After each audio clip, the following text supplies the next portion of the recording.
Not a single country has condemned Pakistan.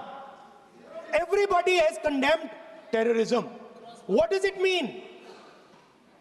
That the world is equating us with Pakistan. Earlier, when the UPA government was there, it was very clear Pakistan is promoting terrorism. And they used to condemn Pakistan for promoting terrorism. Now, not a single country has condemned. Acha, very interesting, another fact. I mean, sometimes this external affairs minister amazes me. He says that now even defense minister, we have deterred Pakistan. Acha, you have deterred Pakistan? Fine. The man behind Pahalgam is a Pakistani general called General Munir, Chief of Army Staff. That man is having lunch with the President of the United States. He is sitting there. Our Prime Minister cannot go there. Mr. Trump is breaking all protocol, and he's inviting the man who has done terrorism in India to have lunch with him. Prime Minister hasn't said anything. Prime Minister has not said, how dare Mr. Trump invite Mr. Munir to his office? माननीय सदस्य इसको माननीय सदस्य Now let me say what Donald Trump has to say. माननीय सदस्य ये सदन की संपत्ति है, इसको मत तोड़ो.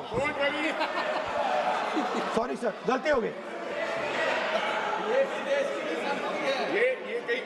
Now we have, according to this government, they have deterred Pakistan, and the mastermind of the whole operation is having lunch with the president. Mastermind. After that, the President of the United States says, reason I had him here was I wanted to thank him. I wanted to thank him for what? I wanted to thank him for not going into the war and ending it. Let me repeat it.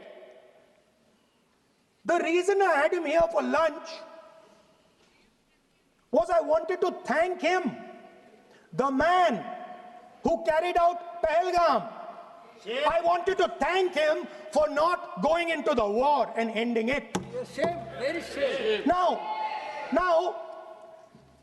currently, General Munir, US General Michael Kurilla, head of their command structure, and generals from 4 Central Asian countries right now are having a conference on how to prevent terrorism.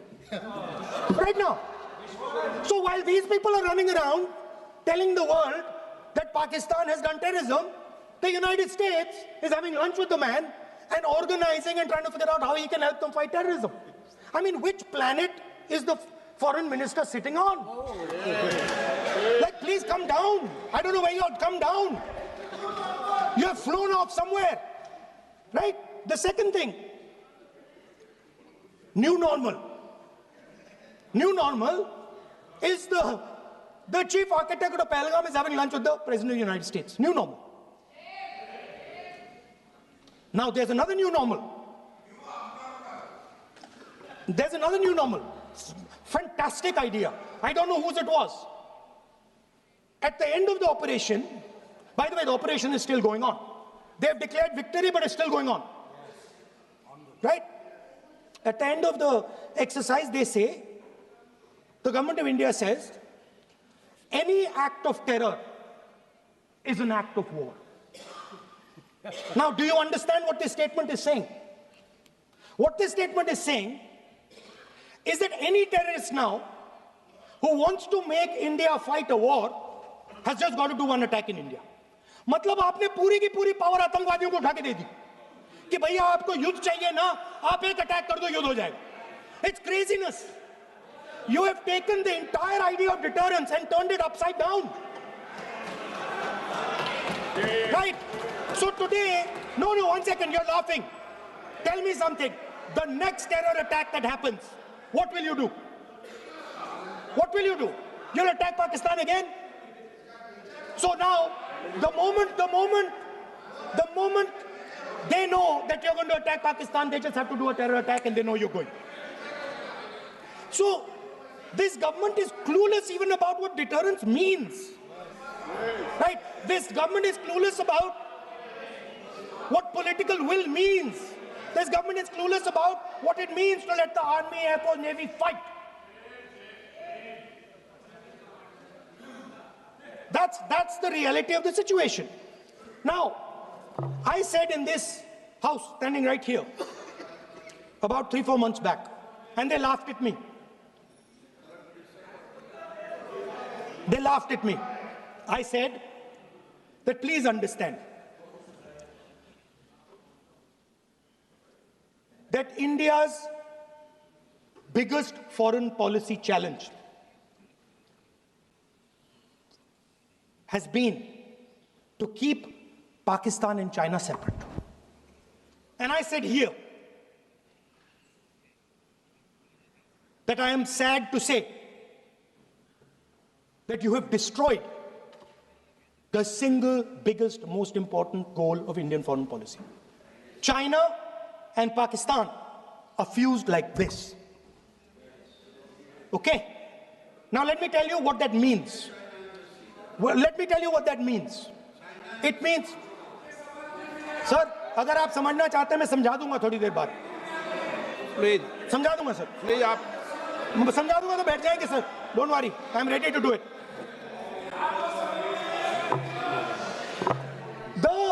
What happened actually, the truth of what happened, because I have to say that.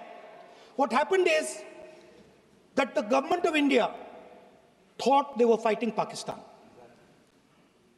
And when they arrived, they suddenly realized that they were not fighting Pakistan, they were fighting China and Pakistan.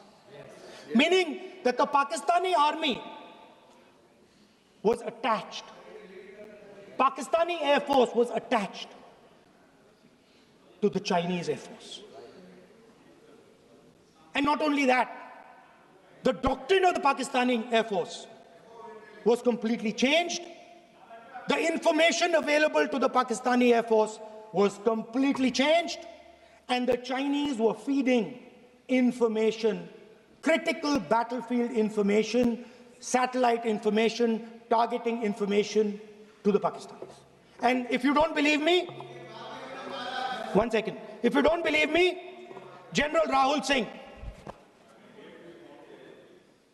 during a FICCI event, May 11th, when the DGMO level talks were going on, Pakistan actually was mentioning, we know that you such and such important vector is primed and ready for action. I would request you to perhaps pull it back. And he says, so it is very clear they were getting live battlefield inputs from China. 2 वर्ष के बाद कुछ भावुक पलों में डुबो देता है। इस विशेष अवसर पर आपने मुझे अपनी भावनाएं प्रकट करने के लिए जो अवसर दिया, इसके लिए मैं आपका बहुत बहुत आभारी हूं। आदरणीय सभापति जी,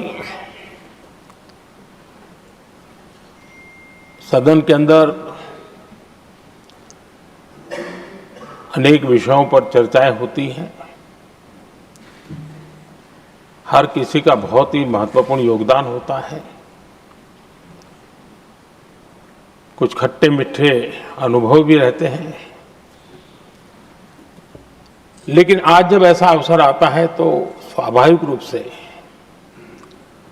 दलगत भावना से ऊपर उठ करके हम सबके भीतर एक समान भाव प्रकट होता है। यार, ये हमारे साथी अब किसी और विशेष काम के लिए आगे बढ़ रहे हैं। यहाँ से जो साथी विदाई ले रहे हैं, कुछ फिर से आने के लिए विदाई ले रहे हैं और कुछ विदाई के बाद यहाँ का अनुभव लेकर के समाज जीवन में कुछ न कुछ विशेष योगदान के लिए जा रहे हैं। जो जा रहे हैं लेकिन आने वाले नहीं हैं, उनको भी मैं कहना चाहूंगा कि राजनीति में कोई फुल स्टॉप नहीं होता है। भविष्य आपका भी इंतजार कर रहा है और आपका अनुभव, आपका योगदान राष्ट्र जीवन में हमेशा हमेशा बना रहेगा। आदरणीय सभापति जी, इस सदन में जो भी सदस्य माननीय हमारे विदाई ले रहे हैं, कुछ सदस्य ऐसे हैं जिनको शायद उस समय जाने का समय कार्यकाल आएगा जब सदन नहीं चलता होगा। कुछ हैं जिनको ऑलरेडी सदन के दरमियान ही विदाई मिल रही है। लेकिन ये जाने वाले सभी माननीय सांसदों का बहुत ही उत्तम योगदान है, इसलिए लेकिन मैं जरूर कहूंगा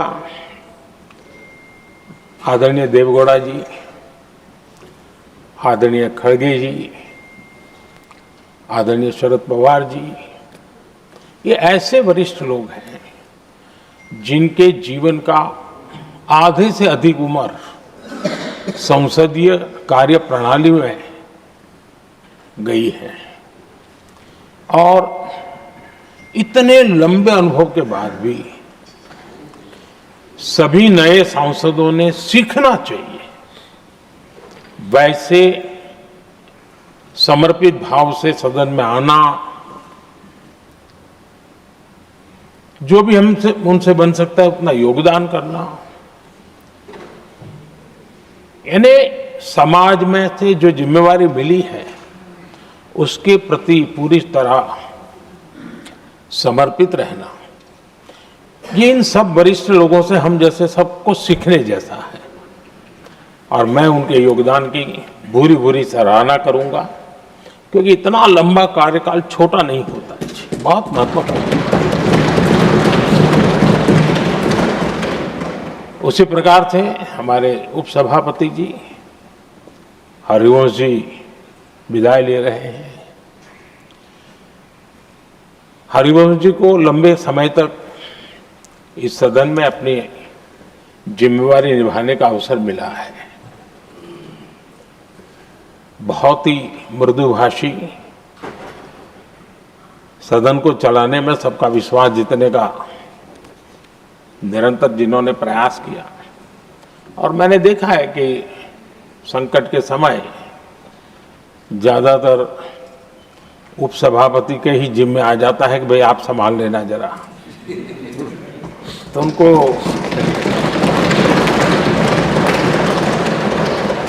एक लंबा एक्सपीरियंस होता है, सबको जान भी लेते हैं, भली बात ही जान लेते हैं,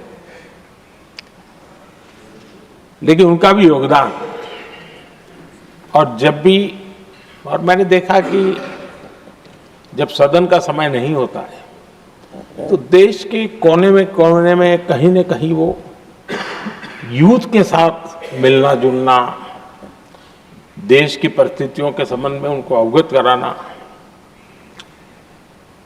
उनमें एक देश के प्रति संवेदनाएं पैदा करने का वो निरंतर काम। वे कलम के धनी तो है ही हैं, लेकिन कर्म कठोर के नाते भी मैं कहूंगा कि उन्होंने भारत के हर कोने में जाकर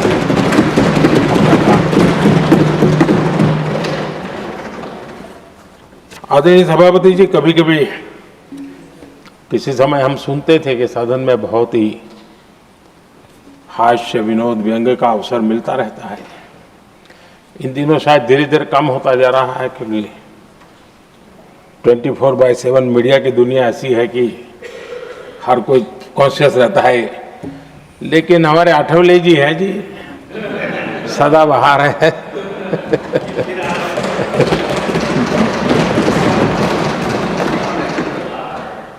आठवले जी जा रहे हैं, लेकिन यहाँ पर किसी को खोट महसूस नहीं होगी। वो व्यंग विनोद भरपूर परोसते रहेंगे जब ये पूरा भरोसा है।